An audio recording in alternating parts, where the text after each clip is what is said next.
Hi everyone, welcome to my channel. My name's Dahlia and I'm going to be talking today about The Hate You Give by Angie Thomas. And this book is such a great book and I'm really excited to talk about it, and I really hope that after this video everyone who hasn't read it yet will pick it up and read it because it was just really good.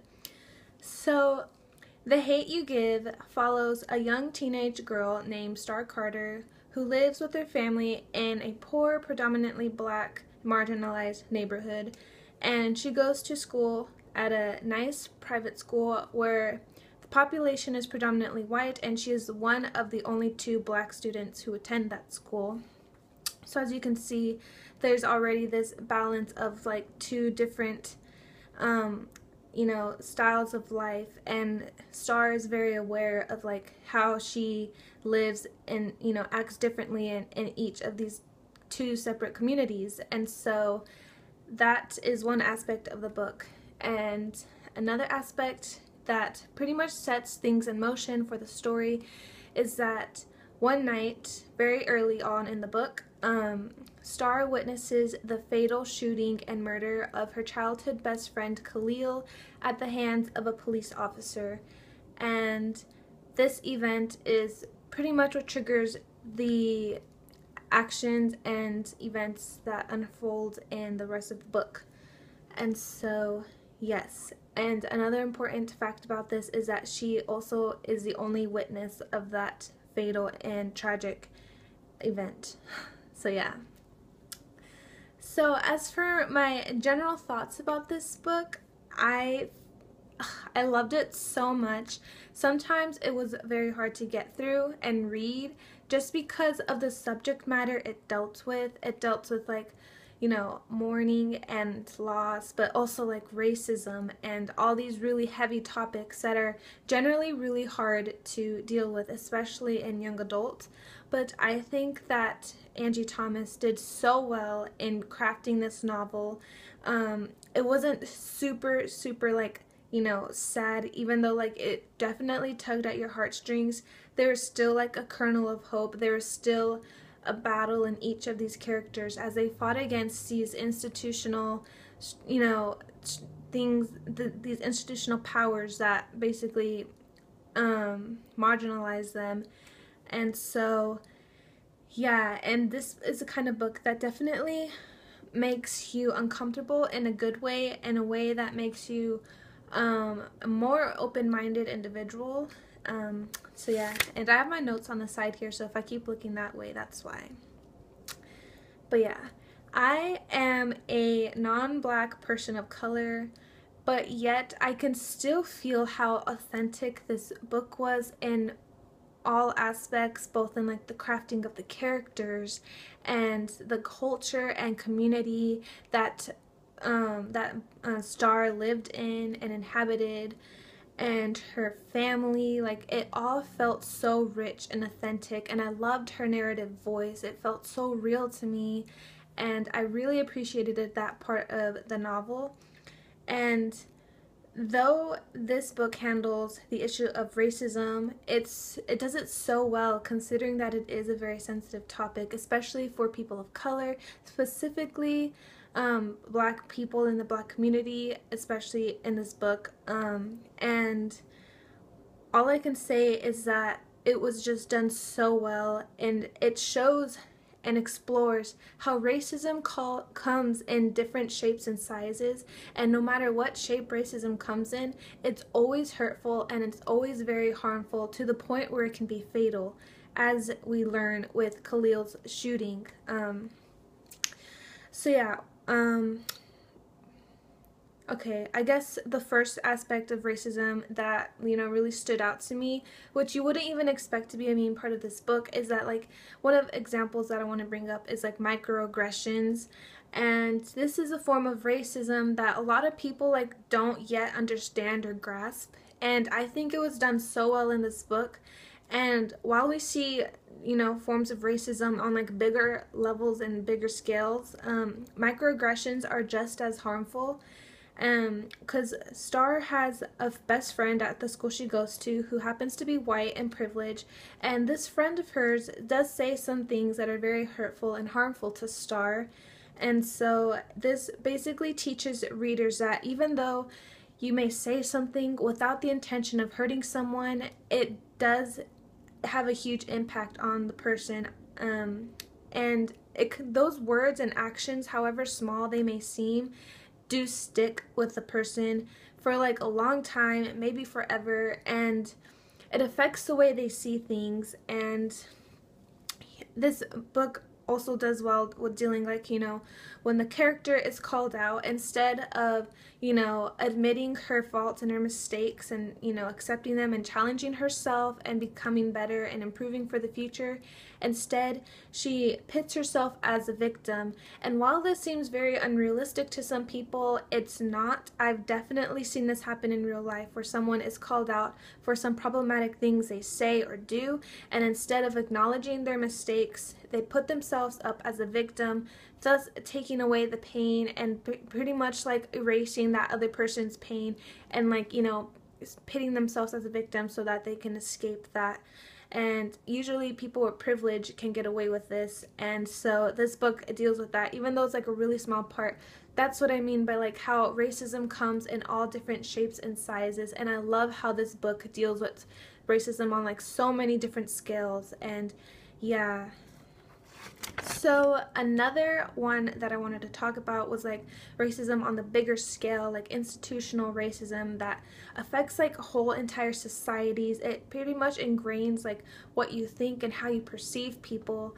And this really shows with the police officer who ends up killing Khalil, who, we learned is, he's a kid, right? These are all kids, like this is young adults. And it's so tragic what happens to Khalil, but sometimes you get really disgusted at the measures that people will go through just to like, make the police officer be set up as a victim of this, even though he was the one who pulled the trigger. And this book, the entire book, explores like the consequences of his actions and how many people it affects, and everything. And what really struck me about that was like how it just mirrored everything that has happened in our own society in real life. And it's very unnerving and just really eerie how parallel and how accurate that representation is of like these events and what happens, how justice is not always served, and even like losing his job or getting jail time, like nothing. And it's just really unfortunate. And this reminded me of Claudia Rankine's book, American, A Citizen Lyric. It's basically a book that also discusses racism and how problematic it is, and how, especially in microaggressions, which is something that people don't always see again. And one of the lines in that poem book, I don't know exactly, it's like poem and prose, but it reminded me of this, The Hate You Give. Like I was like, thinking about it, and one of the lines from Rankine's poem was, because white people can't police their imaginations, black people are dying. And this held very true, especially for this story, and it's just really shocking, but at the same time, it's very important to realize this. And that quote in her book was also on the same page as a list of names of black people who pretty much died the way Khalil did. And the difference is that those people are very much real, whereas Khalil is fictional, but he's a representation of real life events. So yeah, if you're interested in reading this book, I also suggest you pick up Claudia Rankine's Citizen and American Lyric to continue like reading on this topic and continue growing and learning as an individual. But yeah, there's one more character I wanted to talk about before we get to the end of the video, and that is Star's boyfriend Chris, who is also white and goes to the same school she does. He was just a very, very sweet, and I loved him. And I think he represents an ideal that's also very important on like how to be a good ally. And one thing that's really important that you learn in this book is like even if you don't understand someone's situation, you have to learn how to first start listening. Just shut your mouth, because sometimes it's not about you, it's about someone else. And you may, not think that the color of someone's skin or where they live is important, but it is, because it shapes like how someone is and who they are.